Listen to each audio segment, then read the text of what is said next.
Assalamualaikum warahmatullahi wabarakatuh. Selamat datang di podcast Dialog Kebangsaan. Saya Nabila. Hari ini saya akan ditemani dengan beberapa rekan saya, yaitu ada Derby, Hendrik, John, dan Fausul. Nah, kami ini adalah peserta pelatihan dasar CPNS golongan 3. Dan hari ini kita akan mengobrol mengenai hal yang seru nih, yaitu mengenai Indonesia. Tema kali ini adalah mengenai visualisasi bangsa, bangga berbangsa dan bernegara Indonesia. Sebuah tema yang akan mengajak kita untuk merefleksikan diri, sudahkah kita benar-benar menghargai dan mencintai negeri ini? Nah, sebelum kita mulai, saya ingin tanya dulu nih ke rekan-rekan yang ada di sini. Kalau dengar kata Indonesia, apa sih yang pertama kali ada di benak kalian? Coba mulai dari dia. Kalau saya, langsung terbayang bendera merah putih dan semangat para pahlawan. Karena Indonesia itu bukan hanya sekedar negara bagi saya, namun merupakan identitas dan kebanggaan kita. Kalau saya terbayang keberagaman, ratusan suku, bahasa, dan adat, tapi tetap satu, itu luar biasa. Kalau aku sih terbayangnya ke alamnya ya. Dari Sabang sampai Merauke, tidak ada habisnya keindahan alam dari Indonesia. Kalau aku sih terbayang masa depannya, Indonesia itu muda, dinamis, dan penuh potensi yang belum sepenuhnya digali Bill. Oh, wow, jadi kita mendapatkan 4 jawaban yang berbeda nih, dan semuanya menggambarkan betapa kayanya Indonesia. Dan itulah yang akan kita bahas pada hari ini. Oke, jadi kita masuk ke inti diskusi. Kita akan bicara soal visualisasi bangsa. Ini tuh bukan sekedar hanya gambar atau foto Indonesia yang sangat indah, tapi ini juga soal bagaimana membayangkan dan menghayati Indonesia sendiri secara utuh. Jadi menurut Henry, dari sudut pandang kamu nih, apa sih visualisasi bangsa itu? Menurut saya, visualisasi bangsa adalah cara kita melihat Indonesia secara menyeluruh, dari sejarahnya, dari perjuangannya, dan dari nilai-nilai luhur yang diwariskan para pendiri bangsa. Kita harus ingat bahwa kemerdekaan ini bukanlah sebuah hadiah, ada darah dan pengorbanan di baliknya. Jadi ketika kita memvisualisasikan bangsa, kita juga memvisualisasikan pengorbanan mereka. Bener banget, itu sangat mendalam ya, Hendrik. Kalau menurut John sendiri, tadi kan kamu bilang soal alam Indonesia ya. Jadi, gimana sih alam itu bisa menjadi bagian dari visualisasi bangsa? Kita semua tahu alam Indonesia itu merupakan salah satu aset yang sangat luar biasa. Namun demikian, kita sering mengabaikannya. Padahal kita punya hutan tropis yang sangat luas, garis pantai yang sangat panjang, keanekaragaman hayati dan hewani, yang dimana hal ini tidak ada duanya. Tapi, dari sekedar keindahan, alam ini merupakan identitas kita, di mana ketika kita menjaga alam, kita merupakan menjaga wajah Indonesia di hadapan dunia. Bagus banget ya. Jadi kalau menurut Derby nih, tadi kan kamu menyebut soal semangat ya. Jadi bagaimana semangat kebangsaan itu masuk dalam visualisasi bangsa? Semangat kebangsaan itu adalah nyawa dari visualisasi bangsa. Bung Karno pernah berkata bahwa bangsa yang besar adalah bangsa yang menghargai jasa para pahlawannya. Jadi, ketika kita bicara soal Indonesia, kita tidak bisa lepas dari semangat persatuan yang sudah diperjuangkan dengan susah payah oleh para pahlawan. Dan kita, sebagai penerus bangsa, harus menjaga semangat itu agar terus ada di dalam diri kita. Oke, keren banget nih. Dan kalau menurut Fausul, tadi kan kamu bicara soal masa depan nih. Jadi seperti apa sih visualisasi Indonesia yang kamu bayangkan ke depannya? Kalau aku sih ngebayanginnya Indonesia itu maju, adil, dan rata secara bersama. Sebuah bangsa di mana setiap warganya itu dapat mendapatkan pendidikan, kesehatan, dan kehidupan layak yang sama. Selain itu bukan hanya mimpi kosong sih, Bill. Itu mungkin bisa jadi tujuan kita bersama yang bisa kita raih secara bersama-sama tentunya. Oke, luar biasa banget jawaban dari teman-teman semua. Jadi visualisasi bangsa itu mencakup 4 elemen penting, yaitu ada sejarah dan pengorbanan, kekayaan alam, semangat persatuan, dan juga harapan masa depan. Jadi semuanya membentuk Indonesia yang utuh dan layak kita banggakan. Jadi kita akan masuk ke sesi pertanyaan yang mungkin pernah terlintas di benak kalian masing-masing. Jadi di tengah berbagai tantangan yang sedang kita hadapi ini, apakah kita masih punya cukup alasan untuk bangga? Kalau menurut Derby, gimana pendapat kamu? Kalau menurut saya, tentu saja ada. Perlu kita ketahui bahwa Indonesia merupakan negara demokrasi terbesar ketiga di dunia. Dan setiap 5 tahun sekali, kita menyelenggarakan pemilu dengan ratusan juta pemilih secara damai dan teratur. Ini merupakan pencapaian yang tidak semua negara bisa lakukan, dan ini adalah sesuatu yang harus kita jaga dan kita banggakan, seperti itu. Nah, bener banget nih. Kalau dari sisi sejarah dan budaya, menurut Hendrik gimana ya? Tentu, Bill. Kita memiliki warisan budaya yang tak ternilai. Kita punya batik, kita punya wayang, kita punya gamelan, dan tari-tarian daerah. Semuanya sudah diakui oleh UNESCO. Tapi ironisnya, kadang kita lebih kagum dengan budaya negara lain daripada budaya kita sendiri. Padahal, budaya Indonesia itu tidak kalah agung.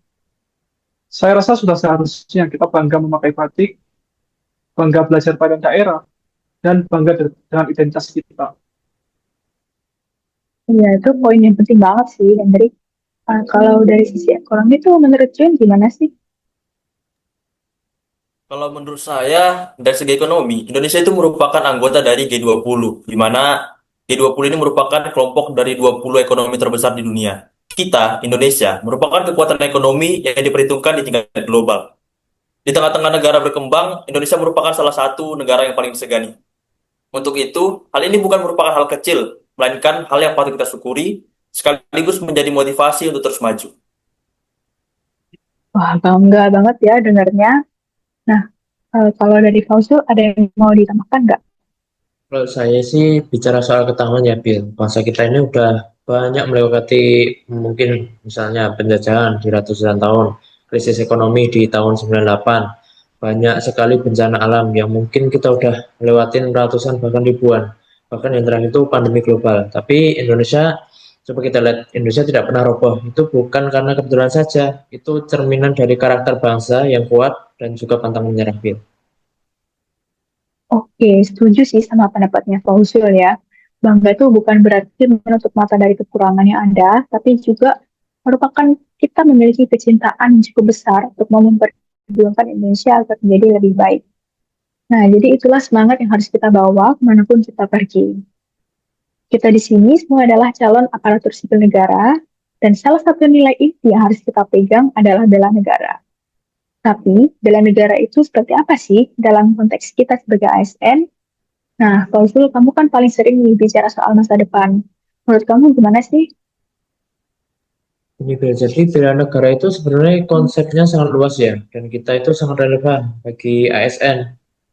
Kalau misalnya UU kita itu mendefinisikan bela negara sebagai sikap dan perilaku warga negara yang menjiwai dan mencintai pada bangsa ini. Nah, bagi kita sebagai ASN itu diwujudkan dalam setiap pelayanan yang kita berikan kepada masyarakat pada setiap harinya, Bill. Oke, jadi pelayanan publik yang baik itu bagian dari bela negara ya. Nah, kalau menurut Devi, kamu setuju nggak? Kalau kalau saya sangat setuju dari pendapat Fauzul karena bela negara bagi ASN itu bisa sederhana datang tepat waktu, mengerjakan tugas dengan penuh tanggung jawab, tidak korupsi, dan tidak menyalahgunakan wewenang.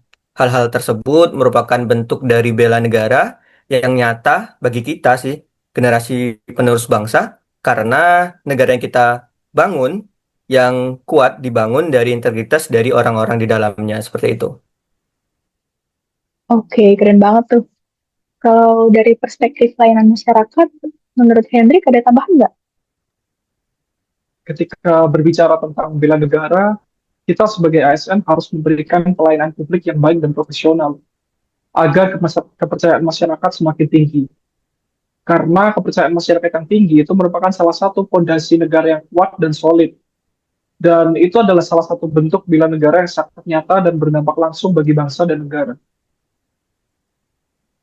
Oke, kalau bela negara dalam konteks menjaga persatuan, menurut John gimana? Kita semua tahu Indonesia merupakan negara yang sangat plural, di mana terdapat beragam suku, agama, dan budaya. Sebagai ASN, kita harus menjadi pemersatu, bukan justru malah menjadi pemecah. Kita harus menolak yang namanya ujaran kebencian, rasisme, dan sebagainya. Ketika kita menghargai perbedaan, ketika kita memperlakukan semua warga negara secara serata, itu merupakan salah satu bela negara yang paling relevan di era sekarang. Oke, luar biasa banget nih jawabannya. Jadi bela negara itu ada di setiap langkah kita, di kantor, di rumah, di medsos, maupun di tengah masyarakat. Nah, kita sebagai calon ASN harus menjadi teladan yang baik dalam hal ini. Nilai berakhlak yang kita pelajari seperti berorientasi pelayanan, akuntabel, kompeten, harmonis, loyal, adaptif, dan kolaboratif, itu semua adalah wujud dari bela negara sehari-hari. Nah, kita sampai di penghujung diskusi kita nih. Tapi sebelum ditutup, saya ingin masing-masing dari kita ini, termasuk saya sendiri, menyampaikan satu komitmen nyata sebagai wujud cinta kita kepada Indonesia. Jadi bisa dimulai dari Derby. Baik, saya, Derby, dan saya berkomitmen untuk menjadi ASN yang jujur dan transparan. Saya percaya integritas adalah fondasi pelayanan publik yang bermartabat, dan itu akan saya jaga dengan sekuat tenaga. Saya Hendrik dan saya bertekad untuk terus belajar dan mengasah kemampuan saya, karena saya harus memberikan yang terbaik untuk bangsa dan negara saya. Saya John, saya berkomitmen untuk menjaga persatuan dan keharmonisan, baik di tempat kerja maupun di masyarakat. Indonesia kuat karena kita bersatu, dan saya akan selalu menjaga itu. Saya Fauzul berkomitmen untuk menjadi bagian dari perubahan, bukan menunggu perubahan datang, tapi menjadi penggeraknya, karena Indonesia yang lebih baik dimulai dari diri sendiri. Dan saya Nabila berkomitmen untuk selalu mengedepankan kepentingan masyarakat di atas kepentingan pribadi. Saya ingin masyarakat merasakan bahwa pemerintah itu benar-benar hadir, peduli, dan berpihak kepada mereka. Jadi itu tadi diskusi kita yang penuh dengan semangat dan makna. Indonesia bukan hanya tempat kita lahir dan tumbuh, tapi Indonesia juga merupakan tanggung jawab kita. Dan sebagai calon ASN, kita memiliki kehormatan sekaligus kewajiban untuk mengabdikan diri sepenuhnya kepada negeri ini. Jadilah ASN yang tidak hanya kompeten, tapi juga berkarakter dan berintegritas. Karena karakter dan integritas adalah warisan terbaik yang bisa kita berikan kepada generasi penerus bangsa. Bangga jadi orang Indonesia. Bangga jadi bagian dari bangsa yang besar. Bangga bisa berkontribusi untuk Indonesia yang lebih baik. Dari kami berlima, terus semangat, terus berjuang. Dan terus cintai Indonesia. Terima kasih sudah menyaksikan podcast Dialog Kebangsaan ini. Saya Nabila bersama Hendrik, Derby, John, dan Fauzul mengucapkan Merdeka! Merdeka, merdeka, Merdeka. merdeka. Merdeka! Merdeka!